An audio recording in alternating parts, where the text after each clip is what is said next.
बिस्मिल्लाहिर्रहमानिर्रहीम। अल्लाह ने सवाल उठाया कि क्यों पैदा किया। इस क्यों का हमारे पास जवाब नहीं है, क्योंकि क्यों का जवाब वही दे सकता है जिसने बनाया है। और अल्लाह फरमाते आओ हम बताते हैं हमने तुम्हें क्यों बनाया। पहले अल्लाह ने पूरी कायनात की वजह बताई कि मैंने पूरी कायनात को क्यों बनाया। एक आयत ऐसी जामे अल्लाह ने नाजिल की, फरमाया वसख्खर लकुम मा फिस समावाति व मा फिल अर्दी जमीअम मिन्हु। क्या अजीब मुबालगा इस आयत में। फरमाया जो कुछ आसमानों में, जो कुछ जमीनों में, जमीअन तमाम का तमाम। हालांकि जब अल्लाह ने कह दिया जो कुछ आसमानों में तो तमाम हो गया ना, फिर जो कुछ जमीन में तो भी तमाम हो गया, फिर जमीअन तमाम का तमाम। तो मैं हैरान होता था इतनी ताकीदें अल्लाह ने क्यों लगाई हैं। इसका जवाब एक दिन जहन में आया कि अगर एक चीज भी इस कायनात में ऐसी हो गई ना जिसकी अल्लाह ने पैदाइश की रीजन नहीं बयान की, तो ये इल्जाम किस पर है? अल्लाह पर, कि अल्लाह तूने फलां चीज बिला वजह पैदा कर दी। तो अल्लाह कह रहे एक चीज भी नहीं, एक जर्रा भी नहीं, जो कुछ आसमानों में, जो कुछ जमीनों में, पूरा मुकम्मल एक चीज भी मुस्तस्ना नहीं है इससे। सख्खरा लकुम तुम्हारे लिए बनाया है। किसके लिए? इंसान के लिए, इंसान और जिन्नात।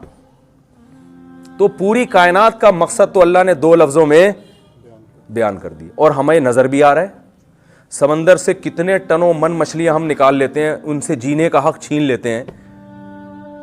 समंदर की मछलियों ने कभी एहतजाज किया है भाई?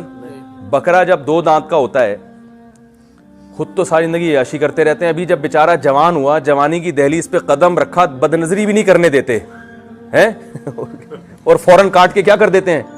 खा जाते हैं। सवाल पैदा होता है ना भाई, ये भी तो एक मखलूक है। मुमकिन है कोई कहे भाई ये जानवर पर, बाज लोग कहते हैं कि जानवर को काटना जुल्म है क्योंकि ये इंसान अपनी खिदमत क्यों ले रहा है। तो भाई फिर अगर काटना जुल्म है तो फिर जानवर पे सवारी करना भी जुल्म है, जानवर पे बोझ लादना भी जुल्म है। गधे से परमिशन थोड़ी ली जाती है कि हम आप पे बैठ के जाएं, घोड़े से परमिशन थोड़ी ली जाती है, वो तो बैठ जाते हैं। बल्कि घोड़ा तो सरकश होता है, उसको सुधारना पड़ता है, मार पीट के उसको काबू में लाना पड़ता है, तो फिर ये भी जुल्म है। लेकिन अगर ये जुल्म नहीं है, इसलिए इसका क्यों जवाब इसका ये कि भाई ये घोड़ा गधे किसके लिए पैदा किया अल्लाह ने? हमारे लिए। तो फिर काट के खाना भी जुल्म नहीं है। तो हमारे लिए का मतलब है अल्लाह ने फरमाया जिस तरह से चाहो फायदा उठाओ। ये पूरी कायनात बनी किसके लिए है? तुम्हारे लिए। अगर ये जवाब गलत है तो भाई इसके मुकाबले में कोई दूसरा जवाब लेकर आओ। दूसरा जवाब, बाज दफा किसी के दावे की बेहतरीन दलील ये होती है कि अगर ये दावा गलत है तो सही दावा पेश कर दो। भाई आप समझ रहे हैं कि नहीं समझ रहे? भाई मैं आपसे कहता हूं आपने मेरे 1 लाख रुपए खाए हैं, आप कहते नहीं 1 लाख नहीं खाए। आप कहते हैं फिर बता दो कितने खाए हैं, कह रहे पता नहीं कितने खाए हैं। तो फिर अदालत मेरी बात मानेगी ना। या तो तुम कोई फिगर बताओ भाई, 1 लाख नहीं 1.5 लाख बोलो, 2 लाख बोलो। आप खुद भी कोई दावा नहीं कर सक रहे तो फिर मुद्दई के दावे को माना जाता है। तो अल्लाह फरमा रहे हैं कि अगर मेरा ये दावा गलत है तो फिर तुम बता दो क्यों पैदा किया। भाई सारी कायनात किसके लिए बनाई मेरे भाई? इसमें कुछ इश्कालात होंगे कि भाई ये तो इस कायनात में तो नुकसानदेह चीज़ें भी हैं, वो एक अलग टॉपिक है कि कोई चीज़ कायनात में बेकार नहीं है। वो नुकसान बाज़ दफ़ा पहुंचा देती हैं, लेकिन उनको पैदा नुकसान पहुंचाने के लिए नहीं किया गया। हर चीज़ कायनात में कुछ ना कुछ अपनी जिम्मेदारी पूरी कर रही है। अब सवाल घूम फिर के आ जाएगा इंसान की तरफ कि सब कुछ इसके लिए, तो ये पेड़े खाने के लिए क्या? जो आदमी मजहब को फॉलो नहीं करता वो अपने अमल से बताता है कि सारी कायनात मेरे लिए और मैं, अभी जो मैंने लफ्ज़ बोला है उसको रिपीट करें ना भाई। जो नाइट क्लब में जा रहा है, जो शराब पी रहा है, जो नमाजें ज़ाया कर रहा है, वो अपनी मनमानी ज़िंदगी, खुलासा ये कल्चर को फॉलो कर रहा है, अपनी मनमानी ज़िंदगी जो गुजार रहा है, तो बज़बान हाल कह रहा है कि अल्लाह ने सारी कायनात को मेरी खिदमत के लिए लगाया और मुझे किसके लिए? पेड़े खाने के लिए। जैसे जंगल में कुछ लोग जा रहे थे ना, मशहूर वाक़या है भाई, लकड़ियाँ कौन जमा करके लाएगा? सब, एक ने कहा मैं। भाई आप ले आओ। नहीं मैं ये काम नहीं कर सकता, मुझे कोई तकलीफ़ है, बोझ नहीं उठाया जाता। अच्छा चलो फिर आप ऐसा करो कि आप जो है ना प्याज काट देना। प्याज काटने से भाई मेरे आंखों से क्या आते हैं? आंसू आते हैं। चलो आप ऐसा करो आलू काट देना। आलू काटने से मुझे एक दफ़ा ज़ख्म लग गया था तो मैं आलू तो नहीं काट सकता। अच्छा फिर आप ऐसा करो कि चूल्हा जला दो। भाई चूल्हे जलाने में, फूंक मारने में फूंक निकल जाती है आदमी की। मैं कोई सिलेंडर थोड़ी हूं जो इतनी फूके निकालूं।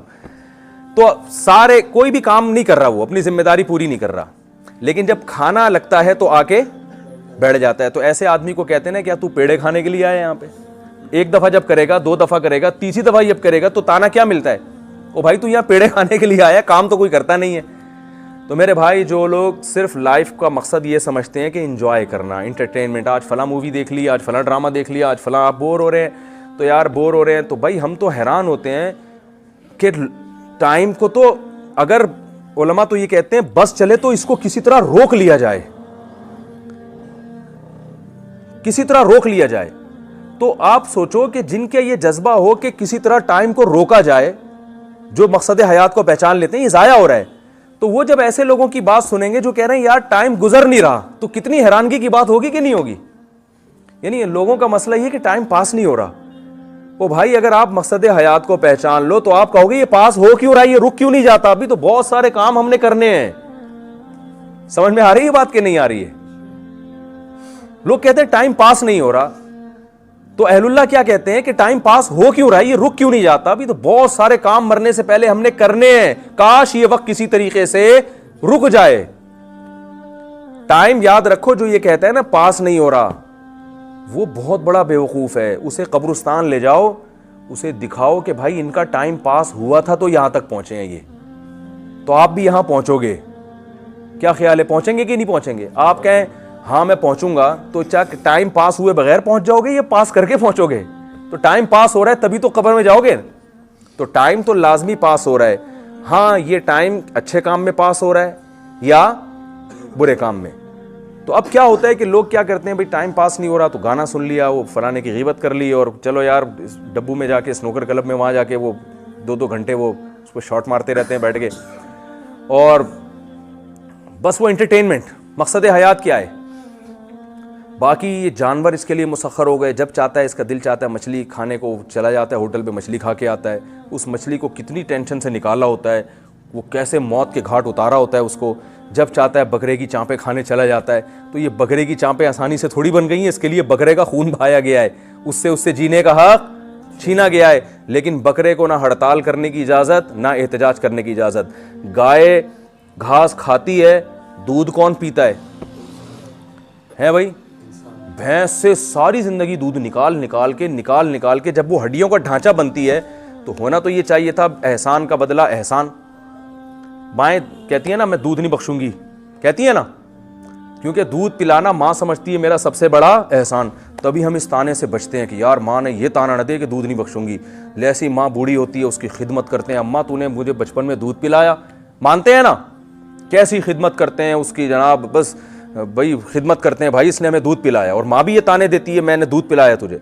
लेकिन भैंस तो ज़्यादा दूध पिलाती है भाई, क्या ख्याल है? माँ 1 पाव पिला देती होगी, आधा किलो पिला देती है, भैंस तो रोजाना 20-20 किलो पिला रही है। क्या ख्याल है भाई? और उस दूध में तो मक्खन और दही भी बन रहा है, और पता नहीं क्या क्या, देसी घी अलग और पनीर अलग। और तभी तो हिंदू लोग, भाई माजरत के साथ हिंदू लोग क्या कहते हैं कि भाई जिस गाय ने तुम्हारी इतनी खिदमत की है तो वो माँ है ना वो तुम्हारी। अकली लिहाज से तो बिल्कुल ठीक बात है ये। तो भैंस सारी जिंदगी दूध पिला पिला के आपको, और माँ तो बेचारी 2 साल तक पिलाएगी, भैंस तो मरते दम तक भी हकीम कह रहे होते हैं इसको गाय का दूध पिलाओ भाई कह रहे होते हैं ना। क्या ख्याल है, भैंस का पिलाओ गाय का पिलाओ? वो अलग बात है, भैंस इतना नहीं पिला रही, गवाला उसमें वो खुद ज्यादा पिला रहा है आजकल। तो जब वो दूध देना बंद करती है तो होना तो ये चाहिए था, अब उसकी खिदमत की जाती, उससे दम कराया जाता, वो बुजुर्ग बन चुकी है, फौरन सोहराब गोट में उसकी तश्कील हो जाती है। मैंने खुद वहाँ बुड्ढी हड्डियों निकली हुई अंचर पंचर जिन भैंसों के ढीले ना किसी काम की नहीं थी, ज़बा होते हुए देखी, और फिर वो दुम्बे की बोटी के नाम पे रात को बिखरा होता है, और वो ऐसा टाइट मसाला लगा होता है कि हम दुम्बा समझ के ही कई साल मैंने खाया है उसको बाद में पता चला ये भैंस की है। लेकिन बहरहाल भैंस की और दुम्बे की है तो मज़ेदार ना, हमें क्या करना है, हम तो आम खाने से मतलब है, पेड़ गिनने से थोड़ी है। तो क्या सलूक किया भाई उसके साथ। लेकिन किसी मुफ्ती ने फतवा दिया या कोई अक़वाम मुत्तहिदा या यूएनओ की तरफ से कोई ऑर्डर, ये गलत, ये जानवरों के साथ जुल्म हो रहा है। भाई सब कहते हैं यार इंसान है ना।